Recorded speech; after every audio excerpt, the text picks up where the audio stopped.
morning, friends. It's been a special day here this morning at Woodmont. Now I would ask you to take a moment and look around at this beautiful sanctuary filled with fellow believers and led by talented staff. Aren't we blessed to be a part of this church family? Inside this room, it was just 1 week ago we celebrated Easter. So since then, how has that celebration affected us? What have we done with its message? Beyond routine responsibilities and obligations, how did we do good for anyone? Were we generous with love, kindness, forgiveness, hope, encouragement? Did we seize opportunities to reach out and offer some form of assistance to someone who needed it? Did we live boldly for Christ without fear of the consequences? On Monday, we launched an emphasis on intentional generosity, not just with our money, but with all of our God-given resources. Yes, Woodmont needs us to make our financial pledges this month and to honor those pledges so that a sustaining and growing budget can be planned and fulfilled.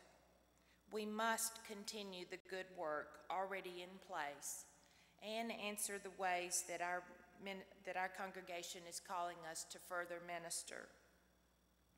Opening our wallets or checkbooks is where responsible stewardship starts. Our offerings back to God show our gratitude for what He has entrusted us to manage, because really everything we have belongs to Him. Money pays operating expenses, but it's the people who are the operators making good things happen. When we reach out to others through our gifts of treasure, time, or talent, we affect them, and in some big or small way, lives are changed, theirs and ours. It's no secret that giving joy comes back to us multiplied. Let's commit to helping Woodmont prepare for the next fiscal year by first getting our financial responsibilities settled, and then look for the ways that our time and talents can be shared in this coming year. Christ needs us to be the hands and hearts for the work that is still to be done in His kingdom. Please join us.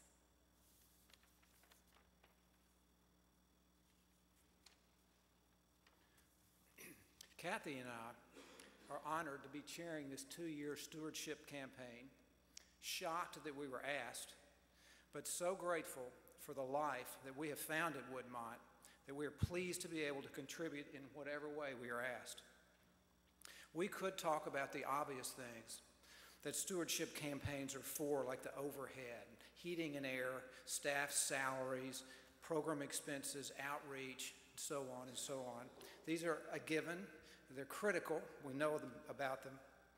And also in this day and age of multiple options competing for our charitable contributions, we want to make sure that our dollar is actually changing lives, which if you look around at the spirit and the activities within these walls, as well as our support of the community at large, I think it's evident that our money is well spent here.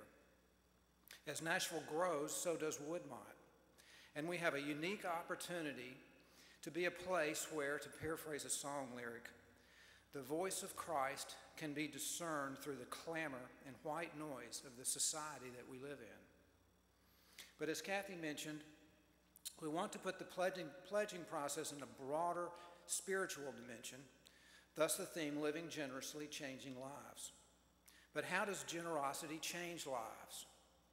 It's easy to understand how dollars directed in the right way can have beneficial effects on others, but generosity can also change our lives. By generosity, we're using a larger, broader meaning than just giving money, but one that incorporates having a generous spirit as a fundamental approach to life. Whenever we are being generous with our thoughts and our words and actions, our hearts naturally open up. And it's in open hearts that love abides. When we close our hearts, we pull back and harden, and love gets pushed out. Since we were children, we have all had the ability to feel whether or not our hearts are open or closed. I challenge you to just become aware of your heart and watch it open and close in response to things, people you like or agree with, people you don't like or agree with, experiences you like or don't like, even thoughts you may have. Then you can make a simple decision, one not so easily practiced. You can choose to keep your heart open, no matter what. Easier said than done, but worth the effort. It keeps us on the path to what we are all seeking. Generosity as a way of life opens up us to God so he can come in and stay. We ask for your prayers for Woodmont as we go through this pledging cycle, that we might meet our financial obligations and objectives, as this will allow us to continue to fulfill our mission of seeking, sharing, and serving, and know that your contributions are making a difference in people's lives. Thank you.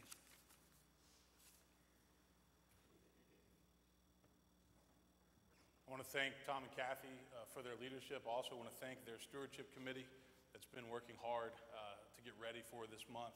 And I do hope you'll be a part of the campaign this year that will conclude in 2 weeks. So I'm recommending a book. Imagine that. It's a short book, a thin book, called Enough, written by a guy named Adam Hamilton. And I said, if you're somebody who ever thinks about money, if you ever think about contentment, if you ever think about fear, and whether or not you are a generous person, read this book. I think it's great, and we should have copies of it in the store.